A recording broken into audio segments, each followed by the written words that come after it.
Discounted pay back period पे अब हम एक क्वेश्चन करेंगे। Question says that calculate the discounted pay back period from the following information given below under the following conditions. कुछ conditions भी हैं जिसमें दो कंडीशन लगी है। पहला है इग्नोरिंग इंटरेस्ट फैक्टर और दूसरा है taking into account interest factor at the rate of 10%। तो हमें इन दोनों कंडीशन को लेकर दो बार आंसर निकालकर देना होगा, दो वैल्यूज अलग अलग आएंगी।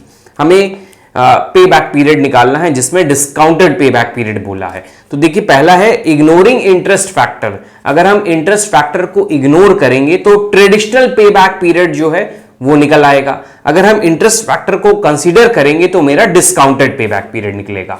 तो ध्यान रखिएगा, पहला वाला जो है हम ट्रेडिशनल वे में करेंगे और दूसरा जो है इसमें हम डिस्काउंटेड पे बैक पीरियड लगाएंगे। तो क्वेश्चन में देखिए नीचे वैल्यूज दी हुई है। आपकी कॉस्ट ऑफ प्रोजेक्ट 3 लाख है, life of project in years 5 years है, एनुअल कैश फ्लो 1 लाख का हो रहा है।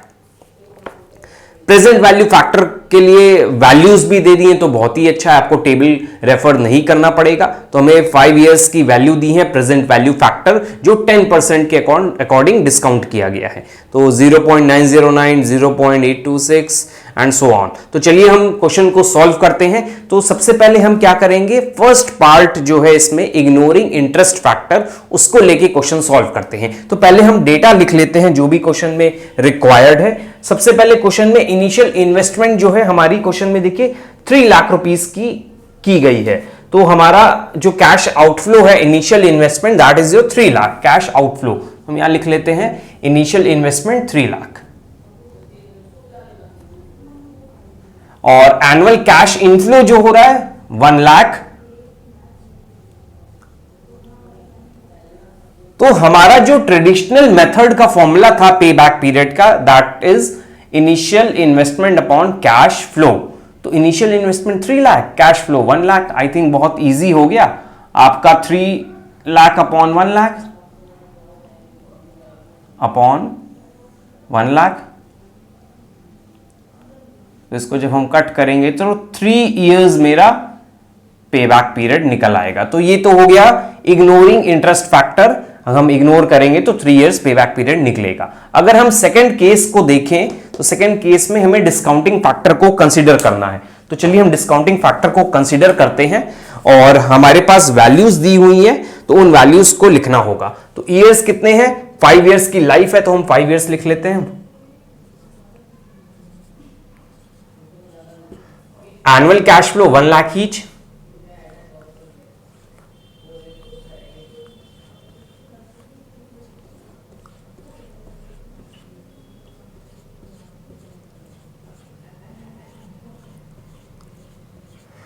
प्रेजेंट वैल्यू फैक्टर क्वेश्चन में दिया हुआ है तो आप सिंपली उतार लीजिए 0.909 देन 0.826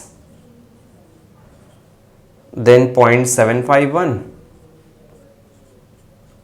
देन 0.683। ये डिस्काउंटिंग फैक्टर है at the rate of 10% and 0.621। अब सिंपली आपको क्या करना है, डिस्काउंटेड कैश फ्लो निकालना है। ये डिस्काउंटेड कैश फ्लो कैसे निकलेगा, इस वैल्यू को प्रेजेंट वैल्यू फैक्टर 10% के अकॉर्डिंग मल्टीप्लाई करिए और यहां पे जो वैल्यू आएगी उसको उतारते जाइए और क्यूमुलेटिव कैश फ्लो निकालते जाइए। तो हम क्या करते हैं 1 लाख मल्टीप्लाई बाय 909। तो चलिए सबको मल्टीप्लाई करके हम वैल्यूज लिखते जा रहे हैं। तो हमारी ये वैल्यूज हो जाएगी 90900 90,900।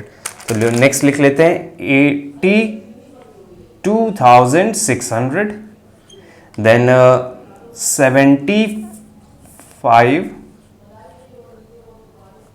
Then 683 and 621।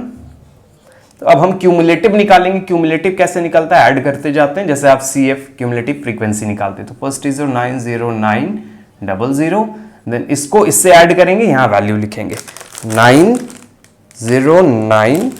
90900 plus 82600 which is 173,500।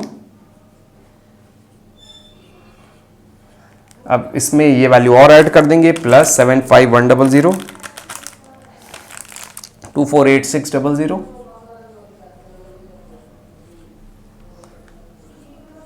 this plus 68300, 68300, 316900,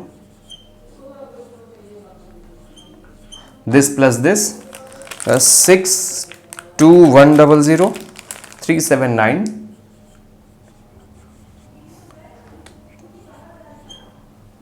000, 1 10 100 1000 1 lakh 3 lakh.